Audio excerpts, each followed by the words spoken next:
중요한 문제인 것 같기는 한데 이런 거 보면 별걸로 다 싸우고 난리.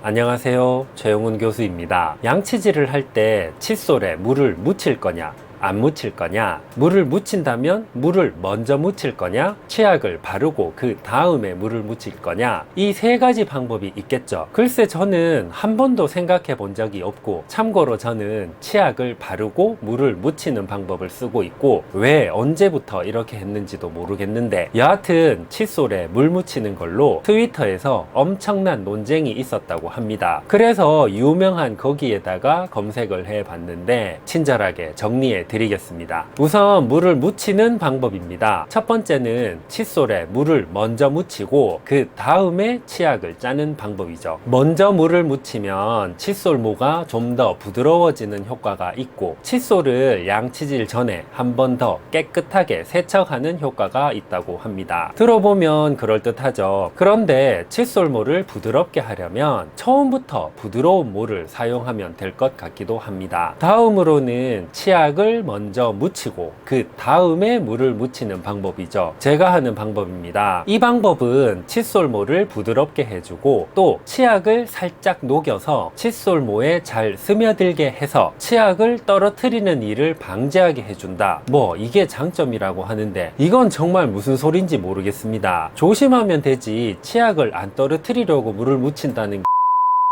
그리고 칫솔에 물을 절대로 묻히지 말라는 사람들은 안 그래도 부드러운 칫솔모인데 더 부드러워지면 힘이 너무 약해져서 양치질이 잘 안 된다, 칫솔모의 강도가 어느 정도 있어야 되니까 물을 묻히지 말라는 의견이 있고, 또 치약에 물을 묻히면 치약에 함유된 불소의 농도가 낮아져서 치약의 충치 예방 효과가 떨어진다, 이런 의견도 있는데 이건 어차피 입안에 들어가는 순간 침이 있기 때문에 물을 묻히는 효과와 비슷하지 않을까 생각합니다. 여하튼 결론은 상관없다, 큰 영향이 없다, 본인에게 편하고 느낌이 좋은 방식을 사용하면 된다, 이렇게 보시면 됩니다. 이 논쟁의 결론도 마찬가지인데 물을 묻히는 게 중요한 게 아니고, 즉 부드러운 모 칫솔로 하루에 양치질 2번 2분씩 하는 게 중요하고, 또 치실을 반드시 사용해야 한다, 이 원칙이 누구라도 다 동의하고 강조하는 가장 효과적인 방법,